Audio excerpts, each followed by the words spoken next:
కొరింథీయులకు రాసిన మొదటి పత్రిక 9వ అధ్యాయం 27 చివరి వచనం. గాలిని కొట్టినట్టు నేను పోట్లాడలేదు కానీ ఒకవేళ ఇతరులకు ప్రకటించిన తర్వాత నేనే భ్రష్టునైపోదునేమో అని నా శరీరమును నలగొట్టి దాన్ని లోబరుచుకొనుచున్నాను. చూడండి, నా వైపు చూడండి. ఇతడు ప్రపంచ సువార్థికుడు. ఇతడు దాదాపు 14 పత్రికలు రాశాడు బైబిల్లో. అపొస్తలుడైన పౌలు. ఇతడు కూడా ఒకప్పుడు మరి మనసు కడగబడిన పరిస్థితిలో దమస్కులో పడ్డాడు. దమస్కులో యేసయ్యను చూశాడు. యేసయ్య స్వరాన్ని విన్నాడు. ఏ స్వరాన్ని అయితే విన్నాడో, ఏ వెలుగునైతే అతను చూశాడో, తిరిగి ప్రాణం పోయేంత వరకు కూడా వెనక్కి చూడలేదండి. ఈ దినాల్లో మనం ఏం చేస్తామంటే మరి దేవుడి అవసరాలకు దేవుని నమ్ముకుంటాం. నా వైపు చూడాలి సీరియస్గా. అవసరాలకు దేవుని నమ్ముకుంటాం. అవసరం కొరకు దేవుని దగ్గరకు వస్తాం. ఆరోగ్యం బాగాలేకుండా వస్తాం, లేకుంటే ఇంకేమైనా మన అవసరాల కొరకు దేవుని దగ్గరకు వస్తాం. కానీ పౌలు అయితే ఒక స్వరాన్ని విన్నాడు. ఆయన ఒక వెలుగును చూశాడు. ఆ తర్వాత ఆయన ప్రాణం పోయేంత వరకు కూడా ఆయన దేవుని నుండి దూరం కాలేదు. ప్రియులారా, ఈ దినాల్లో మనకు చిన్న చిన్న అవసరతలు తిరగకపోతే ఏం దేవుడైతే నాకెందుకు ఇలా చేస్తాడు, దేవుడైతే నాకెందుకు కష్టాలు వస్తాను, ఇతరులను మనం పోల్చుకొని మనమే న్యాయ నిర్ణేతలుగా, మనమే తీర్పరులుగా మాట్లాడి మనం దేవునికి దూరం అయిపోతారు. మరి కొంతమంది నమ్ముకున్న దినంలో భక్తి జీవితాన్ని గొప్పగా వెలుగుతారు, కానీ రాను రాను ఆరిపోయిన దీపంలాగా దూరం అయిపోతారు. నో ప్రియులారా, ఆ రీతిగా మనం ఉండడానికి వీలేదు. పౌలు తను ఏ స్వరానైతే విన్నాడో, ఏ వెలుగునైతే చూశాడో, తన ప్రాణం పోయినప్పుడు వెనక్కి తిరగలేదు. ఆయన అంటున్నాడు, నేను గురి చూడని వాడిని వాళ్ళే పరిగెత్తేటోని కాను, నేను ఒక గురి కలిగి ఉన్నాను అంటాడు. నేను యేసుక్రీస్తుని ఒక గురిని కలిగి ఉన్నాను. ఆయన మనుషుల వైపు చూడలేదు, పరిస్థితుల వైపు చూడలేదు, శ్రమల వైపు చూడలేదు. ఆయన ఎక్కడ కనిపిస్తే అక్కడ చంపేయడానికి కొడుతున్నారు, జైల్లో వేస్తున్నారు. అనేక పత్రికలు ఆయన జైల్లో ఉండి రాశాడు. ప్రియులారా, నిజంగా ఎంత గొప్ప దైవజనుడు! ఆ దైవజనుడు యేసుక్రీస్తు ప్రభువారి అడుగు జాడలలో నడిచిన వ్యక్తి. అందుకే నేను క్రీస్తు బోలి నడుచుకున్నాను, మీరు నన్ను బోలి. మనం చెప్పలేము ఈ దినాల్లో. మన భక్తి జీవితంలో ఈ మాట చెప్పే ధైర్యం మనకుందే అంటే పౌలును మనం చూస్తున్నాం ప్రియులారా. కనుక మరి ఆయన చెప్తున్న మాట ఏంటంటే, నేను గురి చూడని వాని వల్ల పరిగెత్తువాడను కాను, గాలిని కొట్టినట్లు. గాలిని కొడితే ఏం ప్రయోజనం కనబడుతుంది? అది గాలి లేదు ప్రియులు. నేను ఒక గురి కలిగి ఉన్నాను, నేను ఒక గమ్యం కలిగి ఉన్నాను. కనుక మరి ఆయన అంటున్న మాట ఏమిటంటే, నేను ఇతరులకు ప్రకటించి, ప్రపంచ సువార్థికుడమా, కొన్ని 14 పత్రికలు రాసి కొన్ని కోట్ల మందికి ఈరోజు బైబిల్లో ఈ మాటలు, ఎంతో బలమైన మాటలు పలుకుతున్నటువంటి ఆ దైవజనుడు చెప్పిన మాట ఏంటంటే, నేను అందరికి ప్రకటించి, ఒకవేళ నేను భ్రష్టుని అయిపోతే నాకేం ప్రయోజనమని అనునిత్యము నా శరీరాన్ని నేను దాన్ని లోబరుచుకుంటున్నాను. మరి ఉపవాస ప్రార్థనలో నేను చెప్తున్నాను కదా, ఉపవాసం ఎందుకు చేస్తారంటే, ఉపవాసం చేసినప్పుడు శరీర ఆలోచనలు తగ్గి ఆత్మీయ స్థితులను వెదగాలి. మనలో శరీరము ఆత్మ ఇలా ఉంటాయి. కనుక ఎప్పుడైతే నువ్వు ఆత్మలో బలపడితే శరీరం డౌన్ అయిపోతుంది. నువ్వు దేవునికి దూరం అయ్యావు, ఆత్మకు దూరం అయ్యావు అంటే ఆత్మ బలహీనమైనప్పుడు శరీరము బలమైపోతుంది.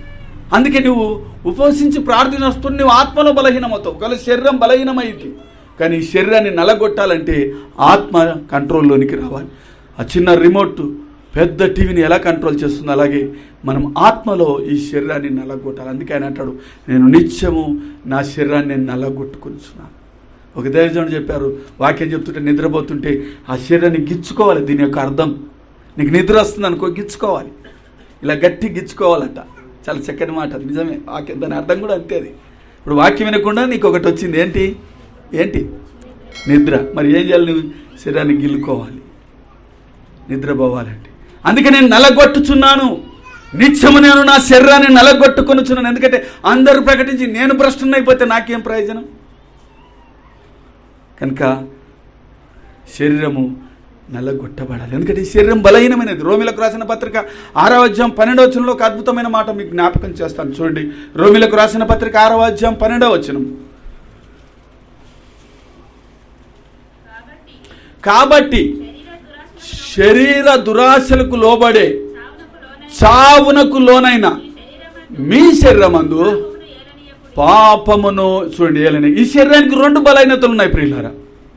ఈ శరీరము చావడానికైనా ఇష్టపడుతుంది. ఈ శరీరము నా ప్రాణం పైన పర్వాలేదు, కానీ ఈ శరీర ఆశలు నెరవేరాలి. వ్యభిచారము, త్రాగుడు, భయంకరమైనటువంటి పరిస్థితులు. ఎంతమంది ఎయిడ్స్ రోగులతో చనిపోయారు మీకు తెలుసా? భార్యాభర్తలు కుటుంబంగా వెళ్ళిపోయారు నాకు తెలిసిన వారు. భర్త ఎక్కడో తెచ్చి భార్యకు తగిలిస్తే వారిద్దరికి ఎయిడ్స్తో చచ్చిపోయిన కుటుంబాలు నేను అనేకంగా ఎరుగుదును. దేవుని మహాకృపను బట్టి ఇప్పుడు మరి ఆ ప్రాబ్లం లేదు. ఈ మధ్య త్రాగుడు బలహీనతలకు గురై అందులోనే ప్రాణాలు కోల్పోతున్నారు, బయటికి రాలేకపోతున్నారు, త్రాగి యాక్సిడెంట్ల పాలవుతున్నారు. రకరకాల భయంకరమైన పరిస్థితి. త్రాగి కింద పడి గాయాలు చేసుకొని ప్రాణాలు కోల్పోయిన వారు, వారు నమ్ముకున్న భార్య పిల్లలు, వారి స్థితి ఎలా ఉంటుందో ఒకసారి మనం గుర్తెరగాలి. అందుకే ఈ శరీరానికంట 2 బలహీనతలు ఉన్నాయి. తన ఇష్టాన్ని అది నెరవేర్చుకోవడానికి అది ప్రాణం పోయినా పర్వాలేదు. దురాశ దుఃఖానికి చేటు. కొంతమంది ధనాపేక్ష సమస్త కీడులకు, అందులోనే ప్రాణాలు పోతాయి. నేను చాలాసార్లు చెప్పాను కదా, ఒక వడ్డీ వ్యాపారి ఆమె ఎక్కువ డబ్బు ఇచ్చి తిరిగి వెళ్ళిపోతే, తాళం వేసిపోతే భర్తకి ఏం చెప్పాలని ఇంటికి వచ్చి కిరసనాలు పోసుకొని చనిపోయిందని మీకు గుర్తు చేశాను. ఒక బలహీనత. రెండవది, చావడానికైనా ఇష్టపడుతుందంట. సంసోను ఆ యొక్క వేశ్య అయినటువంటి దెలీలా ఆమె తొడపైన ఆమె ఒలిలో పడుకున్నాడు. కానీ ఆమె అడుగుతున్నప్పుడు నీ బలం ఎందులో ఉందయ్యా అంటే, నిజంగా నన్ను ప్రేమించేదైతే నా బలరహస్యం ఎందుకు అడుగుతుందని అప్పటికి కూడా కళ్ళు తెరుచుకోలేక చివరికి ఆయనను విసికించింది. ఆమె విసికిస్తే ఆయన బలరహస్యం చెప్పి ప్రాణాలు కోల్పోయాడు తప్ప ఆమె అక్కడి నుండి పారిపోలేదు. అందుకే పౌలు గారు అంటాడు, యవనుడా నీ యవనేచ్ఛల నుండి నువ్వు పారిపో అంటాడు.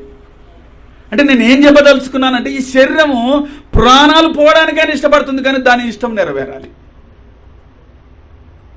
అది శరీరంకున్న రెండవ బలహీనత. ప్రియులారా, సంసోనుకు ఒక గుడ్రాలు కన్నీరు గారిస్తే దేవుడు ఒక బలమైన వ్యక్తిని ఇచ్చాడు. ఎలాంటి బలం అంటే, ఒక గాడిద ఎముకతో 1000 మందిని చంపే గొప్ప బలాన్ని ఇచ్చాడు ఆయన పేరు చెప్తే హడల్, సింహం లాంటి మనిషి. ఒక గొడ్రాలు కన్నీరును తుడిచి దేవుడు ఒక సాధారణమైన బలమైన వ్యక్తినిస్తే, దేవుడు తన ప్రజలను కాపాడడానికి ఇస్తే, ఆయన తన శరీర బలహీనతను బట్టి ఒక వేశ్యవుడిలో చివరికి తన ప్రాణాలు కోల్పోయాడు. తన పట్ల ఉంచిన ఆలోచన ఏంటంటే, తన ప్రజలను ఫిలిస్తీన్ల చేతి నుండి కాపాడడానికి, ఇజ్రాయెల్ ప్రజలను కాపాడడానికి, ఫిలిస్తీన్లను సంహరించడానికి దేవుడు ఒక గుడ్రాలు కన్నీరు తురిస్తే, ఈయన చేసిన పని ఆయన శరీరాన్ని జయించలేక ఆయన పడిపోయి చివరికి ప్రాణాలు కోల్పోయాడు. కాబట్టి శరీర దురాశలకు లోబడే, చావడానికి లోబడే మీ శరీరం అందు పాపమును ఏలనీయకుడి. హల్లెలూయా. కనుక మొదటిగా మనము మనస్సు గురించి నేర్చుకున్నాం. రెండవది, దానికి కారణమంతా కూడా ఈ శరీరమే కదా. మనసు ఏదైతే ప్రేరేపిస్తుందో ఆ ప్రేరేపణ ఈ శరీరం నెరవేరుస్తుంది. మనసు చెప్పింది నువ్వు అక్కడికి వెళతావు, మనసు చెప్పింది ఆ చేతులు అక్కడికి వెళతాయి. కనుక మన శరీరాన్ని మనం ఏం చేయాలంటే నల్లగొట్టుకోవాలి. ప్రతినిత్యము వాక్యపు వెలుగులో మనల్ని మనం సరిచేసుకొని మనం భక్తి జీవితంలో మనము మరి నల్లగొట్టుకొని దేవునికి ఇష్టంగా మనము జీవించాలి. ఆయన పరిశుద్ధంగా మనకి ఇచ్చాడు కనుక ఈ దేహము ఆయనది, నీ హృదయము నా ఆలయం అంటాడు. నీ దేహము ఆయనది కనుక మనం పరిశుద్ధంగా ఉంచుకోవాలి. ఆయన ఆలయాన్ని మనం పాడు చేస్తే నేను ఒప్పుకోను అంటాడు. ఆయన ఆలయాన్ని నువ్వు మందు దాగి పాడు చేస్తే, ఆయన ఆలయాన్ని నువ్వు స్మోక్ చేసి పాడు చేస్తే నేను ఒప్పుకోను అంటాడు. చెడు ఆలోచనలు రాకూడదు. నీ తలంపులు అన్నీ కూడా మరి పరిశుద్ధంగా ఉండాలని దేవుని యొక్క వాక్యం చూస్తున్నాం. చివరిగా చూడండి, 3వ మాట నేను గుర్తు చేసి ముగిస్తాను. ఆత్మ. ప్రియులారా, ఆత్మ చూడండి, యోహాను సువార్త 6వ అధ్యాయం, యోహాను సువార్త 6వ అధ్యాయము 63వ వచనం. దయతో నాకు సహాయం చేయండి. ఆత్మయే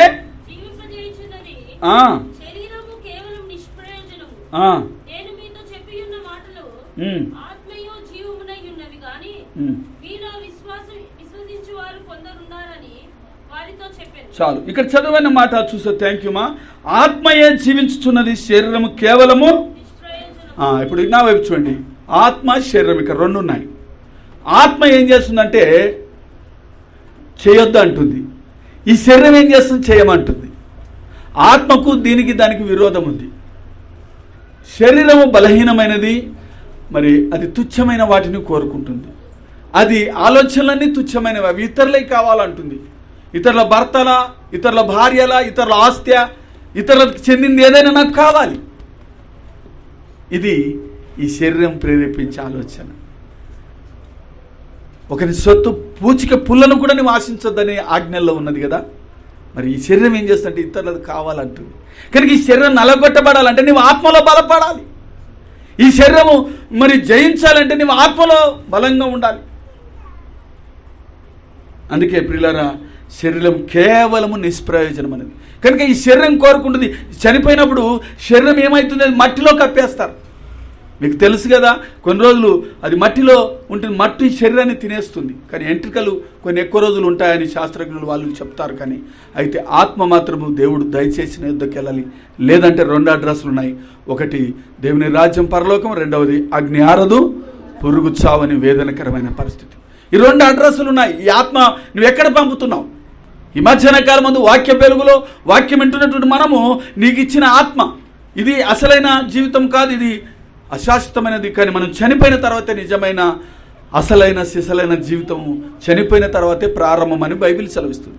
మరి ప్రారంభమైన జీవితంలో నీ ఆత్మను నీవు ఎక్కడికి పంపుతున్నావు? నీవు కడగబడిన వ్యక్తిగా ఉంటే, నీవు పరిశుద్ధము కలిగిన వ్యక్తిగా ఉంటే, నీ శరీరాన్ని నలగొట్టుకొని శరీరక్రియలను జయించిన వ్యక్తిగా ఉంటే నువ్వు పరలోకంలో ఉంటున్నావు. లేదంటే నీ అడ్రస్ అగ్ని ఆరదు పురుగు చావను అవేదనకరమైన స్థలంలో. బయటికి వెళ్దామంటే దారి దొరకదు. పోనీ ప్రాణం పోదంటే ఆత్మకు చావు లేదు. నా మాటలు ఆలకించాలి. ఆత్మకు చావు లేదు. కనుక నీ ఆత్మను మనము 2 అడ్రస్లు ఉన్నాయి. ఏ అడ్రస్లో మన ఆత్మను? కనుక ఈ లోకంలో జీవించినప్పుడు ప్రియులారా, ఈ నిష్ప్రయోజనమైన శరీరాన్ని జయించాలి. మనకు అప్పుడే అర్థమైపోతుంది శరీరం చెప్పే ఆలోచన, ఆత్మ చెప్పే ఆలోచన. శరీరాన్ని మనం జయించినప్పుడే మనం ఆత్మలో మనం బలపడతామని సత్యం. కనుక దురాత్మ ఉంటుంది, మంచి. మనలో వెలుగు లేదంటే ఉన్నది చీకటి. మనలో మంచి లేదు అంటే చెడు. మనం దేవుని ఆత్మ చేత లేము అంటే సైతాన్ ఆత్మ చేత నువ్వు నడిపించబడుతుంది. ఇది క్లియర్ కట్ అంతే. ఎవరు నడుపుతున్నారు నిన్ను? ఎవరు లీడ్ చేస్తున్నారు నిన్ను? We are leading either god spirit, either evil spirit. దేవుని ఆత్మనా దయ్యపాత్మన మనకు తెలిసిపోతుంది. కనుక ప్రియులారా, మనము ఆత్మ మరి జీవింపజేస్తుంది, కానీ శరీరము నరకానికి తీసుకుంది. ఆత్మ చెప్పినప్పుడు వింటే మనం ఈ లోకంలో జీవిస్తాం. ఆత్మ చెప్పినప్పుడు వింటే మనము, మన బిడ్డలు, మన కుటుంబాలు ఆశీర్వదించబడతాం. ఈ లోకం ముగించబడితే అక్కడ నిత్య రాజ్యానికి నీవు వారసులుగా ఉంటాం. లేకపోతే ఈ శరీరం చెప్పినట్టుగా వింటే నేను నరకానికి తీసుకుని. అందుకే ప్రపంచ స్వార్థికుడైన పౌలు గారు, నా శరీరాన్ని నేను నలగొట్టుకొని ప్రతిరోజు నేను దాన్ని లోబరుచుకుంటున్నానంట. అది చెప్పినట్లు వినదు. నేనైనా మీరైనా ఏదో ఒక సమస్య, మరి దేవుడు నీకు ఒక దాని నుండి నువ్వు బయటికి రావాలంటే ఈజీగా రావు. ఏదో ఒక శ్రమ నీకు పంపుతాడు. అప్పుడు నువ్వు దేవుని వైపు తిరుగుతావు. హల్లెలూయా. కనుక కొన్నిసార్లు ఈ శరీరం బలహీనమైనది. కనుక దీన్ని జయించాలంటే నువ్వు బలంగా ఉండాలి. మనకు శత్రువు ఎవరంటే ఈ శరీరమే. ఆ నోటి మాటల చేత కొన్నిసార్లు సమస్యలు తెచ్చుకుంటాం. చేతి క్రియల ద్వారా సమస్యలు తెచ్చుకుంటాం. చివరికి ఆ శరీరమే మనల్ని నరకానికి తీసుకుని వెళ్తుంది. ఓ సహోదరుడా, నీ లోకంలో శత్రువు ఎవరంటే స్త్రీకి స్త్రీ శత్రువు, మనిషికి మనిషి శత్రువు, దేశానికి దేశం శత్రువు. నీ కోపమే నీకు శత్రు కాదు. నీ శరీరమే నిన్ను శత్రువుగా. కనుక శరీరాన్ని నువ్వు జయించినప్పుడు నువ్వు ఆత్మానుసారంగా జీవిస్తావు.